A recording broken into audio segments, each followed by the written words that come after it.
First at 5. From the University of Florida's College of Journalism and Communications, you're watching WUFT News.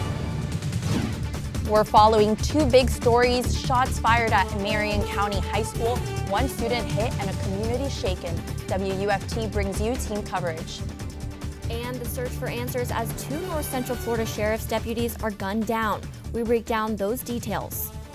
The Trenton community is mourning after two Gilchrist County Sheriff's deputies are killed while eating lunch. Good afternoon, I'm Daniela Garrido. And I'm Jordan McCool. WUFT's Grace King has been following this story since it broke yesterday afternoon. She spoke with a number of law enforcement officers shaken by this event.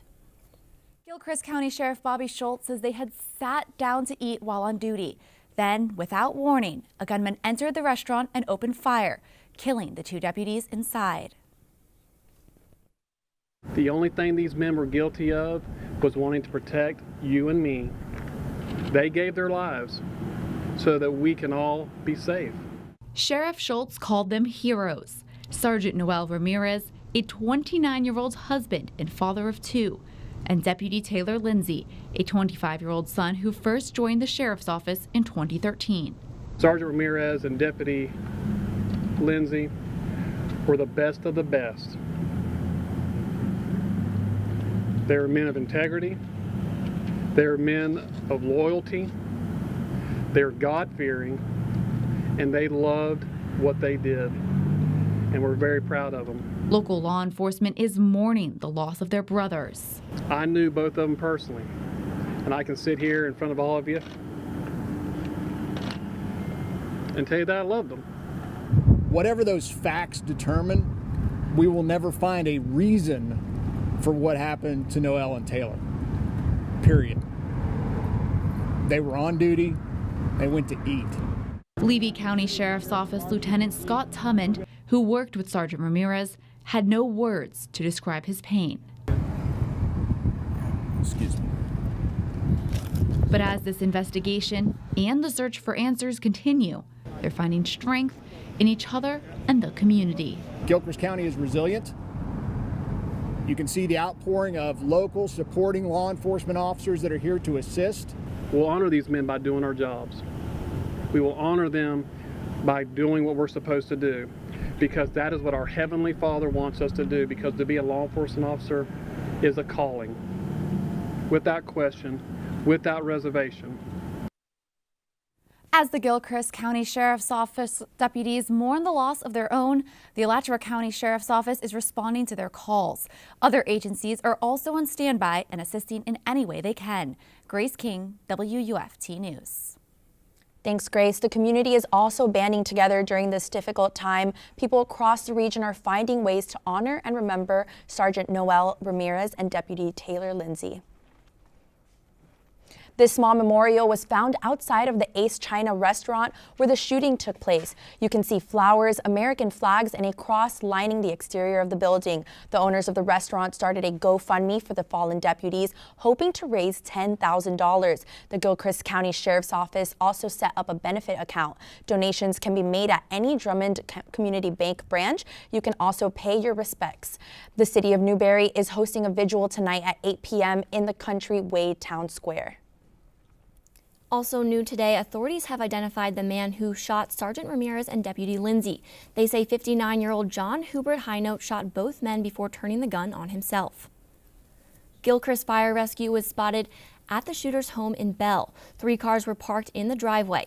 Firefighters were seen boarding up windows and doors. Glass from the windows and doors were scattered across the ground. State and national leaders are also following this news. Many took to social media to offer their condolences in the hours following the shooting. Florida Governor Rick Scott released a statement saying, quote, "It is true evil for anyone to hurt a law enforcement officer. And in Florida, we have zero tolerance for violence, especially against the police. May God bless those who work to keep our community safe."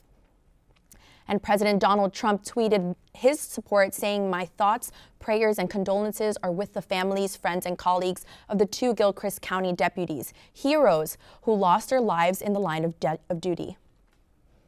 For WUFT's complete coverage of the Trenton shooting, follow us on Twitter at WUFT News. You can also go to our website, WUFT.org. We will also continue to bring you the latest developments on WUFT FM 89.1 and WUFT First at 5. Our other major story tonight, a school shooting this morning at Forest High School in Marion County. One student was injured before the gunman was quickly captured. Our team coverage begins with Mary Grace Scully and the early word from law enforcement.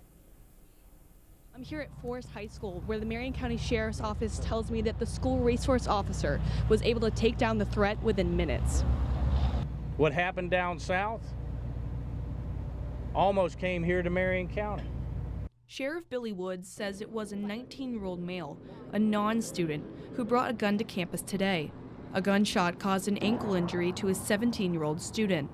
The longtime school resource officer Jim Long arrested the shooter without resistance. Students blockaded doors until more officers arrived. We've gone classroom to classroom, evacuating students from the rooms and clearing them before and after they go on the bus to First Baptist Church to be picked up by their families. So that is really important to us as law enforcement, of course, is to make sure that there isn't another threat out there. All schools in Marion County were put in code red as a precaution, especially as false threats were reported on social media. Throughout the morning, we have one that just came to our attention. It's a very vague threat, and we're still trying to get background on that. And that's why all of our deputies, considering what happened here at Forest High School today, went directly to Westport to try to figure out what's going on. That was just a rumor, prompting the sheriff to send a message. Parents, I'm going to send a message to the parents. I'm proud of them today, but try being a parent as well too. Making sure that your students know what's appropriate, especially what has already been mentioned, what today is. This is not a joking matter.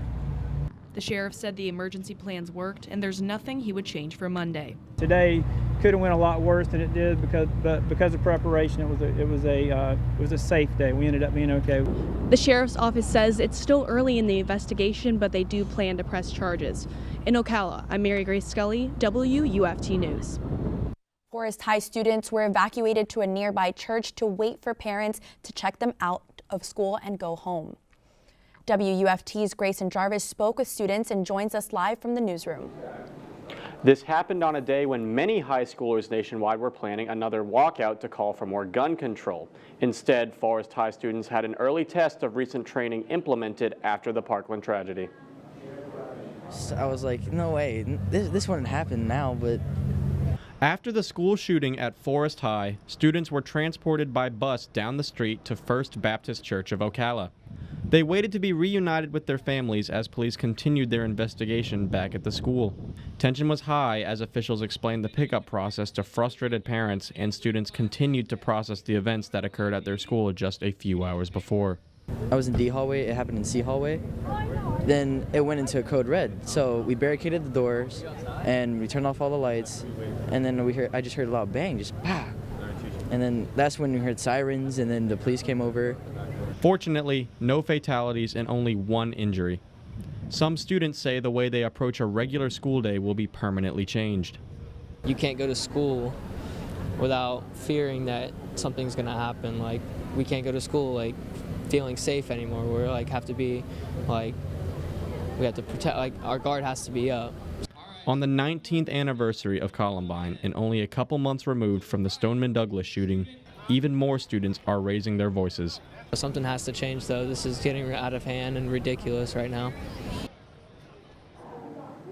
At his midday news conference, Sheriff Billy Woods praised the school district for already rolling out special training for active shooters, training which emphasizes resistance like barricading doors or fighting back or escaping whenever possible. The sheriff says that with prep and with school resource officers fully trained, parents should feel safe in sending their kids back to school next week. Grayson Jarvis, WUFT News. Because of the state of changes after Parkland and today being the Columbine anniversary, some students nationwide organized walkouts to call for more gun control. Thousands of students took part, especially in big cities. In Columbine, Colorado, there was a big rally last night so school could go on today. Parkland, Florida also saw less disruption with more students staying on campus and wearing orange in protest. In North Central Florida, some Eastside High School students walked the track and made personal speeches. So Jordan, it's been a little bit cooler today than it has been the last couple of days. Yeah, it's actually been really nice outside. WUFT's Brian Bogiano joins us now from the Weather Center. Brian, how long can we expect these cooler temperatures? Not through the weekend, at least. We're going to be warming up a little bit, and our rain chances will be going up as well. It's a little bit of a complicated setup that we're going to be seeing over the next couple of days.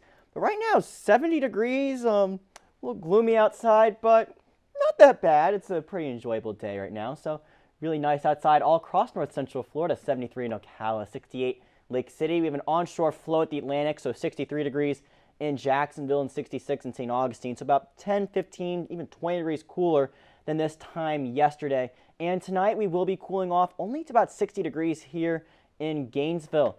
But warmer conditions and wetter conditions are coming. I have more information on that coming up next in my full forecast.